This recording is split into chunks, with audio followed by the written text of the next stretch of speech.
I love elections. It's because I get to vote. We live in a country where we regularly change governments and we don't kill each other doing that.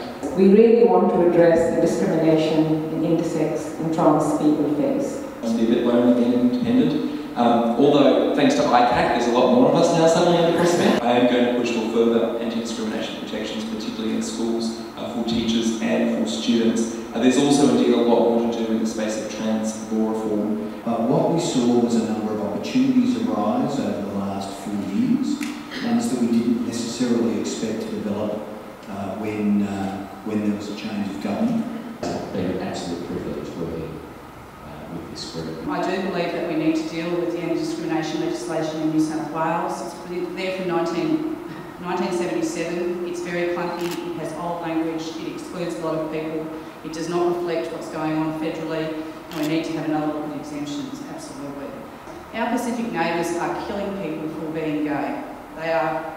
It is illegal, they are putting in the same sort of laws that we're seeing in Africa.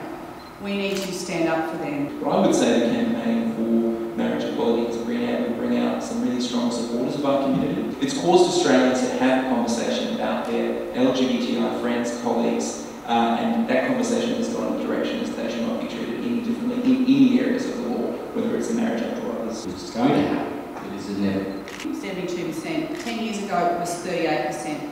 That means that 5 million Australians in 10 years have changed their minds. That gives me great hope. It makes no sense that you're covered in some areas in relation to discrimination law if it's a federal issue, but if you then go to a state service that doesn't cover it. At the very least, that's what needs to happen, and we need to look much more closely at what's happening with exemptions. In terms of trans people as well, there's similar discrimination that pans out. The requirement of surgery before a sex affirmation procedure can happen is just ridiculous and unacceptable.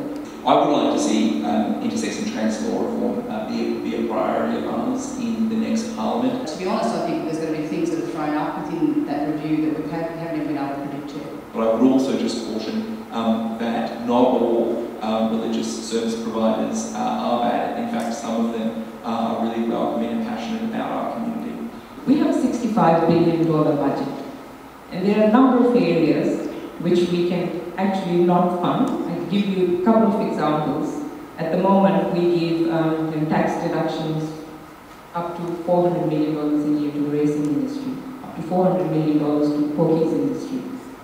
These are not needed. This is the money that needs to go into services that we're talking about today. I think particularly within the trans and intersex space that we do have a lot more work to do. We're asking people in all these areas to move outside their comfort space.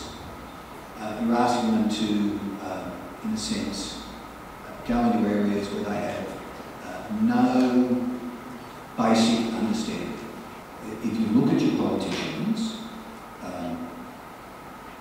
they're generally male, white and middle class, and their experience reflects that.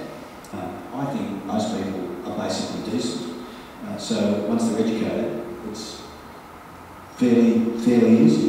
I don't think it matters which party you're talking about in that regard. There is already a huge grassroots movement of young people who, in their own schools, who are organising for themselves in public and private and Catholic schools.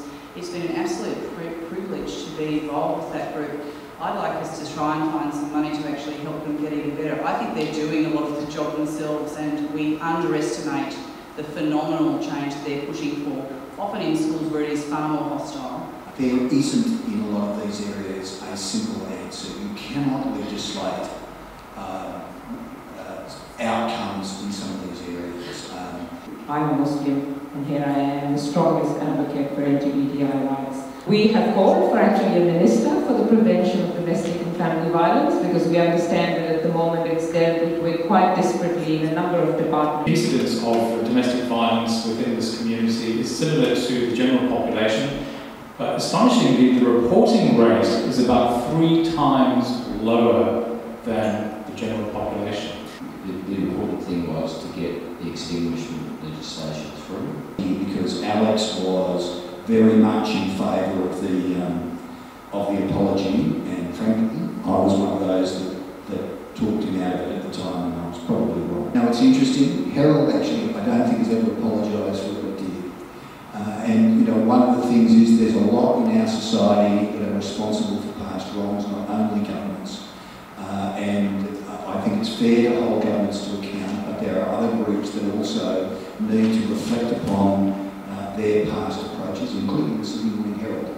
I think that when we see where we've come from in terms of gay and lesbian law reform, I think it's clear from tonight, and all of us know that transgender and intersex law reform is where it is next. Labor's actually said that 16 years on, drug taking has changed, we're facing different issues. It's time for us to revisit that process, and that's what we want to do.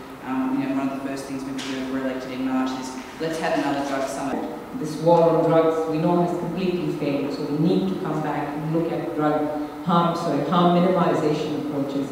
Well, that was a very polite panel, wasn't it? I wish politics could be more like that. I think